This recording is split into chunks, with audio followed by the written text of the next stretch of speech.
You're watching the KTM Summer Grill on Speedcafe. Today's guest has much to discuss as we review a great 2022 season and look ahead to some change for 2023. Delighted to welcome from Walkinshaw and Andretti United, Ryan Walkinshaw, to the show. Happy New Year. Happy New Year, mate. I've lost my voice from shouting too much, so I apologise in advance. I sound like I'm going to TV again. That's okay. Why don't we go there? Because there was lots for you to shout about, particularly at the final round of Supercars in Adelaide, with Chaz finishing the last ever race for Holden on the podium. And that finish, that 1-2 on Saturday, Ryan, that was an epic bookend for your group with Holden, wasn't it? Yeah, it was a special event. I mean, it was going to be a special event anyway, because going back to the Adelaide 500 after losing it from the championship for a couple of seasons. Such an iconic event, such a popular event.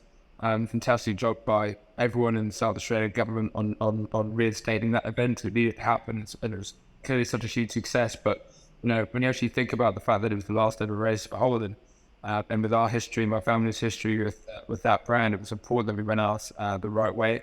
So, you know, we were heavily committed to trying to get a good result there. I wouldn't have thought, if you asked me in the beginning of the race, if they would end up with the 1-2 on Saturday. That was a pretty special moment. You know, fantastic for the team, especially going out there with the tribute liveries that we had in the cars. Nick, after a tough season, you know, getting on the podium again, you know, with his best mate Chaz as well, was on the top step. You know, that was all pretty special. It was a shame it didn't win on Sunday. You know, if I'm second, the chance on Sunday was still a good result, and he was number one performer across the weekend. Yeah, we did really want to win that last race as well. Nearly did, but yeah, credit to Triple Eight. They did a better job on the day. Can we reflect on the choice of livery? I mean, a very, very special colour scheme that you guys settled on. What made you pick that particular one for, you know, the final ever outing? And look, it's such an iconic livery, right? Yeah, it's Scream's Holden Racing Team. We looked at a few, you know, some there were Scafey's liveries as well. But we also thought that the Grand Western livery that we used was really the right choice. It went all the way back to the start of our history racing with Holden. And also, just such a fantastic, iconic livery. And it worked really well with our sponsors, and in particular some of our sponsors even did retro versions of their own logos on our cars to be able to really make that car pop and look special. So it all sort of made sense. Your late dad would have been immensely proud, mate. You know the history of the team so well, and what you've achieved over the course of the Australian Touring Car Championship and what we now know as Supercars. Where in your mind does that Saturday 1-2 fit in the history of the team? Oh, it's definitely up there. It was an emotional day because of how much, you know, that event and the Holden brand means to everyone in our team, right? So it was always going to be an emotional event, regardless of what position we ended up achieving in the race. It was one of those. I made comments actually when I was interviewed after the race. It felt like winning Bathurst, even though we went off the mountain, because you know it really did. It was such an important race for us to do well. We really wanted to go out on a high for our last ever event with Holden, for ourselves, for the people within our team, but most importantly for our fans. Yeah, wanted to do them proud one last time in Holden colours, and I think we did that. We're talking to you early in the new year. Obviously, the hard work is well and truly underway for the switch in brands for you and the move into Gen 3. Just give us a sense of the whole decision to switch to Ford and how much work is going into this really significant move.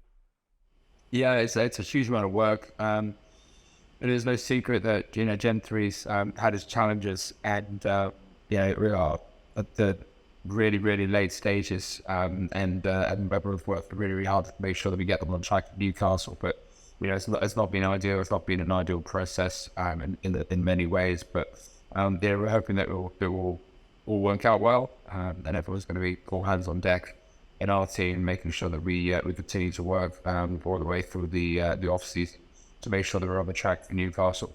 The reason we moved to Ford, I mean, I think I said most of what I would have said about it, but the main reasons are, if you look at any championship winner for the past 20 years of the Supercars. I think 98% of them have been in factory back cars.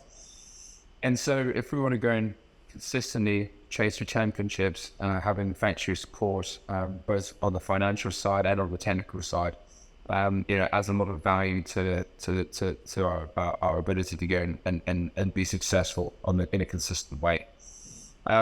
We had offered the opportunity to GMSV guys over here in Australia, to GM in Detroit, and there wasn't much interest for them to bring us back into the nest. They've already had AAAs, and they were happy with that. And Ford were very, very proactive with trying to bring us over to their side.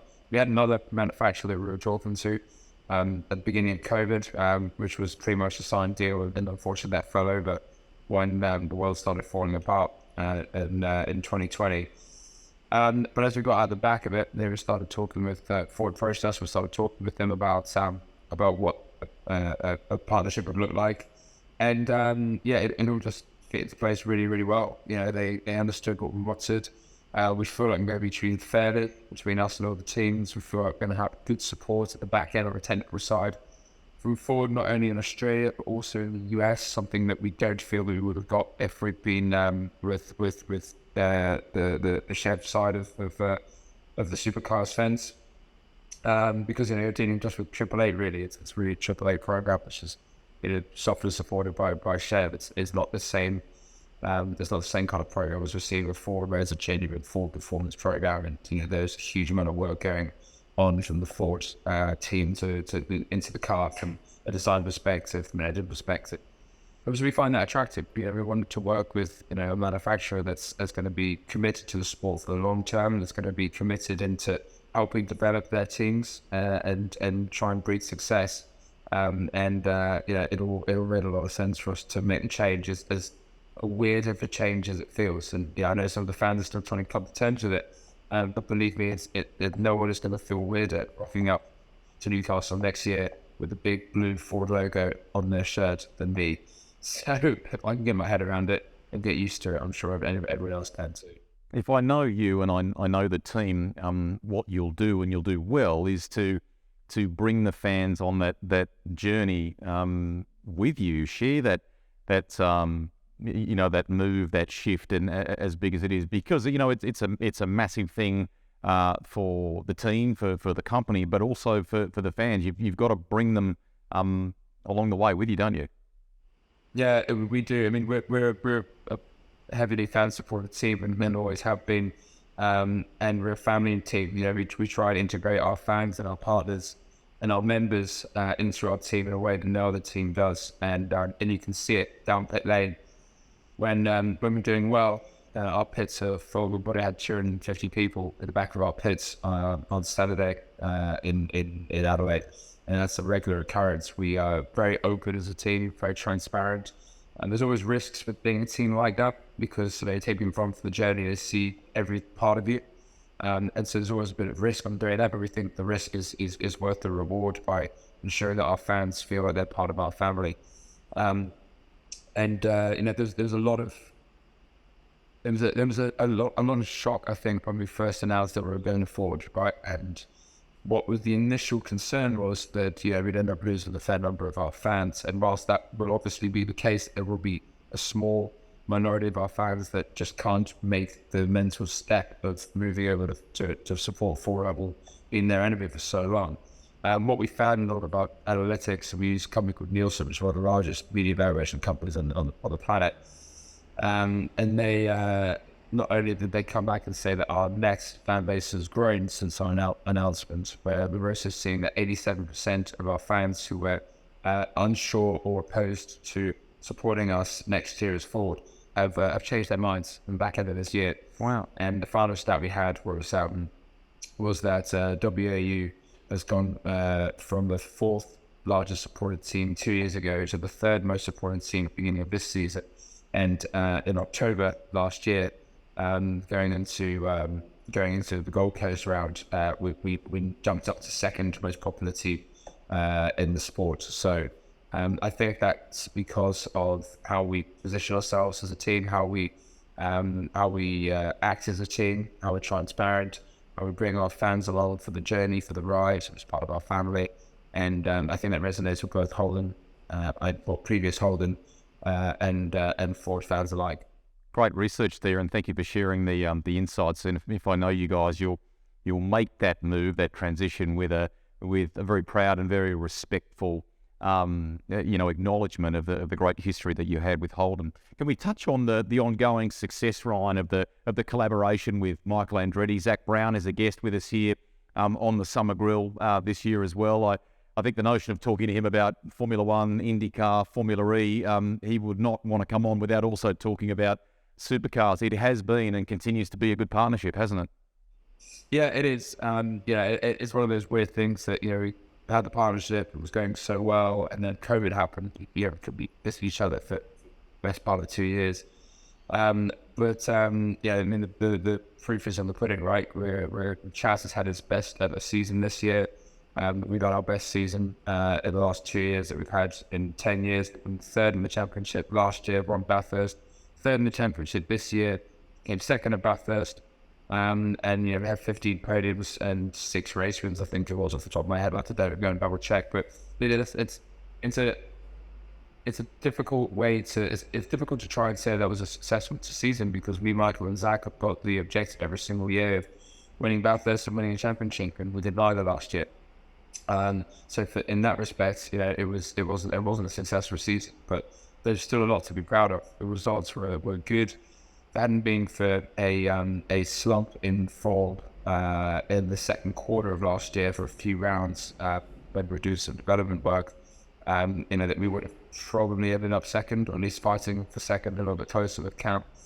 The team championship was another one. Didn't really have what we were anticipating we were going to get in the team's championship because we're hoping that the results from car 2 were going to be strong for a variety of different reasons they weren't. And so we ended up fourth in the championship, in the team championship, and we're going out to try and win it, but it is key to win it. Michael and Zach are heavily committed to the race too. They love what we do. They love Supercars. We're in constant communication with them all the time. Zach spends most of his time taking this out of me on WhatsApp and meeting this out of head. So that's always good. And next year we're going to be doubling down and trying to work even harder as 3 teams all working together in one country here in Australia because of the WAU to try and finally get one of those championships and it's been so elusive to us for quite a long time. Can we bounce through a couple here, Ryan, if you don't mind? Naturally, you've got 2 great high-profile drivers in the front line as the team continues to grow and things like that. Are you looking at some younger drivers that are either in the sport or emerging in the sport? Is there drivers that you've kept your eye on or that have caught your attention? Yeah, not really in main game, no. We're really, really happy with Chaz and we're happy with Nick as well going to next season. We think he's going to improve on his 2022 results. We're quite confident of that. We're pretty happy with our main game drivers. We are looking at doing some Super 2 programs and some of the championships as well. And so you use that as a platform to develop young drivers, young engineers, young cadets. The talent pool in Australia for those positions is really, really thin. There's just not that many engineers and really good mechanics in Australia, and a lot of them are in Supercars already. And we've got to all work together as teams to try and come up with new conveyor belts to try and bring talent up through the ranks and get them ready for Supercars. And that includes drivers as well, for sure. So, no, we're not looking for any new drivers for our main game cars. That's the question. We're very happy with what we have. But we are looking at some young drivers for the development series.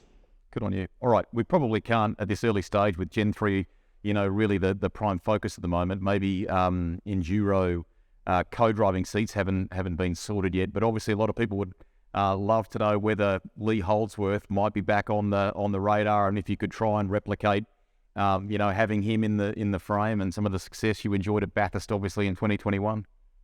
Yeah, obviously I can't announce that it hasn't been announced yet, but we'll have a very strong co-driver parent next year. Okay, cool. Gen 3, Ryan, a huge amount of work going into it. Can we give you a 2-part question to almost wrap up on here? Did did 2022 meet your expectations? And given the significant shift that we are moving into with the sport here, and a bit of the unknowns that are within the bounds of all that, what is the realistic kind of target or want to achieve in 23? Well, no, last season didn't really reach our expectations because, as I said, we wanted to go and win a championship, we wanted to go and win Bathurst, and we wanted to try and win the team championship, and we didn't get any of those. So, whilst it was still a positive season with some great results and a much improved season again, because we've been doing it for the last 3 years, improving every single year, which is our goal. Our objective was to go and win championships, win Bathurst, and win team championships, and we didn't get any of those. So next season, that'll be our focus again. And there's a lot of unknowns, right? We're going in with Gen 3.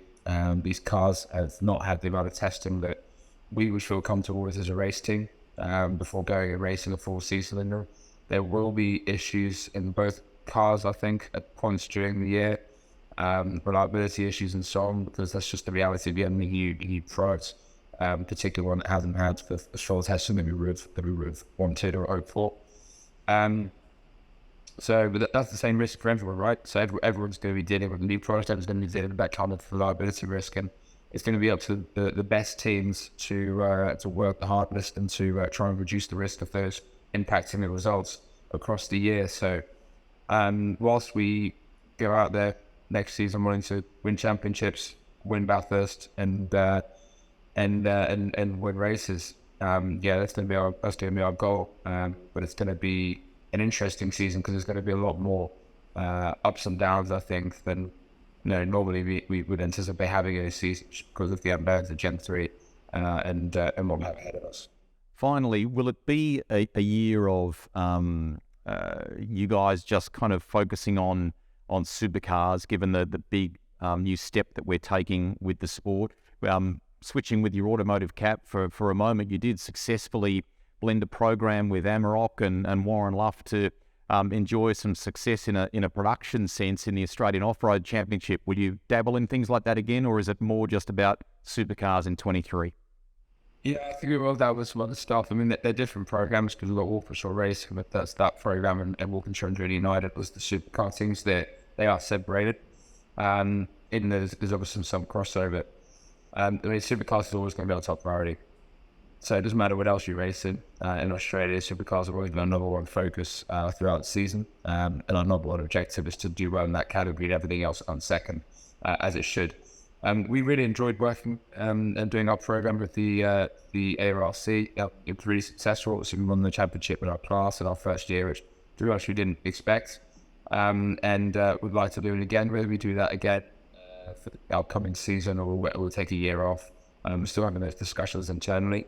If we do it again, we want to do it with some support from a VW or another brand. We don't want to just go and do it just for the sake of doing it. That's not our role. So we've got some discussions ongoing, and if we get a brand to support us and do the program, then big risk this year. But I suspect it'll be a 2024 thing. Finally, before we let you go, in addition to the success you enjoyed with Chaz and Nick in Adelaide, you did have a little win at the gala with some incredibly bright shoes, Ryan. Checkered flags. Yeah. Checkered flags. Yeah, a racing gala without checkered flag shoes. So, yeah, awesome. Good stuff. They're very, very comfy. To wear slippers more often. Sure. Exactly. Hey, we know your voice is a little on the croaky side. We appreciate the time that you've taken to step us through that for the fans, and we hope that 2023, although there may be a little bit of uncertainty in some respects, that maybe the fans will benefit from that, and that you get to have some success on track in this brand new chapter for the sport. Thank you very much for beaming in and chatting to us on the Summer Grill. No worries. Cheers, Carl. Thanks for having me on. There he is, Ryan Walkinshaw, joining us for this edition, and we will have another guest from the world of motorsport right here on the KTM Summer Grill tomorrow. As a part of this year's Summer Grill, our great partner in KTM each week has a special prize pack to give away, which includes a stool, a stubby holder, and a KTM hat. Very cool additions for your man cave, your garage, or just for around the barbecue. To enter, All you've got to do is head to speedcafe.com or click on the link description below, and you could be in the running. And check out, of course, tomorrow's next edition of the KTM Summer Grill right here at speedcafe.com.